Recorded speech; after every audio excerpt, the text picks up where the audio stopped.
Welcome to மண்ணை மசாலா. இப்போ நம்ம பார்க்க போகிறது முட்டை குழம்பு. அது புளிக்குழம்பு மாதிரி வச்சு அதில் முட்டையை புத்து ஊற்றி வைக்க போகிறோம்.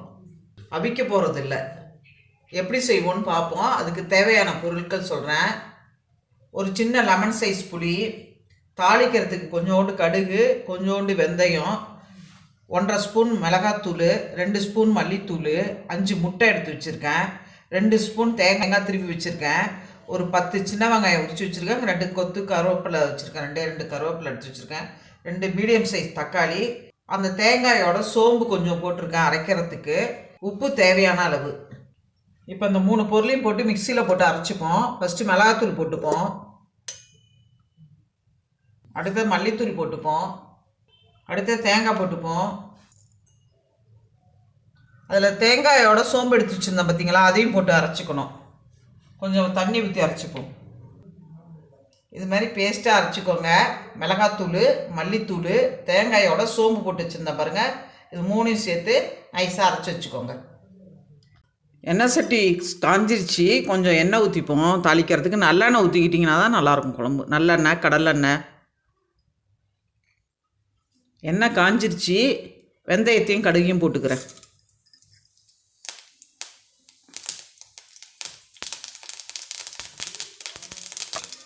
இப்போ வெங்காயத்தையும் கருவேப்பிலையும் போட்டுக்கிறேன்.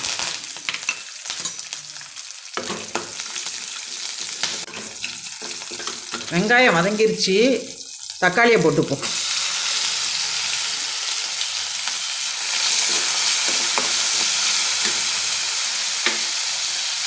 குழம்புக்கு தேவையான அளவு உப்பையும் போட்டுக்கிறேன்.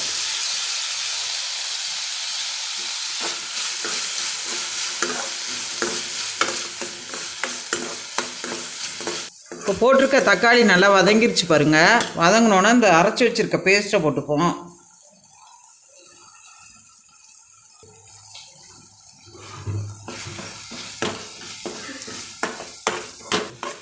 இந்த பேஸ்ட்டு போட்டு கொஞ்சம் வதக்கிட்டு இந்த கரைச்சி வச்சுருக்க புளி தண்ணியை ஊற்றிடுவோம்.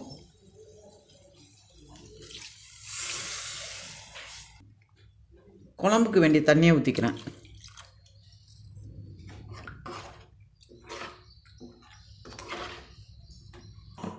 குழம்புக்கு வேண்டிய தண்ணியை ஊற்றியாச்சு. குழம்பு கொதிக்கட்டும். நல்லா ஒரு மூடி போட்டு கொதிக்க விடுவோம். மூடி போட்டுப்போம் கொதிக்கிறதுக்கு.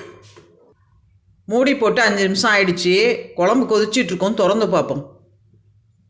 இப்போ குழம்பு கொதிச்சது போகிறோம். இப்போ முட்டையை பொத்து ஊற்றுவோம், ஒவ்வொரு முட்டையாக. இப்படி கரண்டியில் ஊற்றிக்கிட்டு இப்படி ஊற்றுங்க.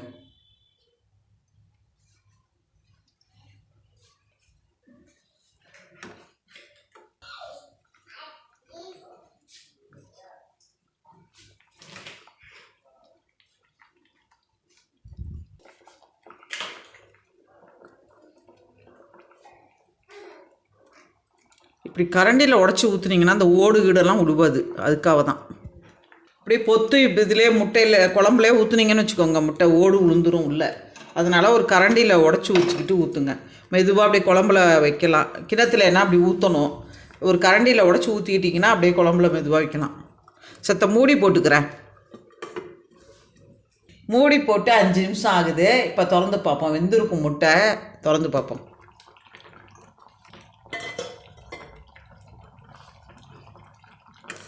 இதோ முட்டையெல்லாம் வெந்துருச்சு. இதை பாருங்க, அந்த கரண்டியால் ஊற்றுனோம்னா ரொம்ப இதாகாமல் விரிஞ்சு போகாமல் அப்படியே உருண்டை உருண்டையாகவே இருக்கும். அதுக்காக தான் ஊற்றுறது. ஓடும் உள்ளே உளுந்துடாமல் இருக்கிறதுக்காக தான் கரண்டியில் ஊற்றுறது. முட்டை குழம்பு ரெடி ஆகிடுச்சு. ஆஃப் பண்ணிடுவோம் அடுப்பை. இந்த வீடியோ பிடிச்சிருந்தா லைக் பண்ணுங்கள், ஷேர் பண்ணுங்கள், கமெண்ட் பண்ணுங்கள், மறக்காமல் சப்ஸ்கிரைப் பண்ணுங்கள். தேங்க்யூ.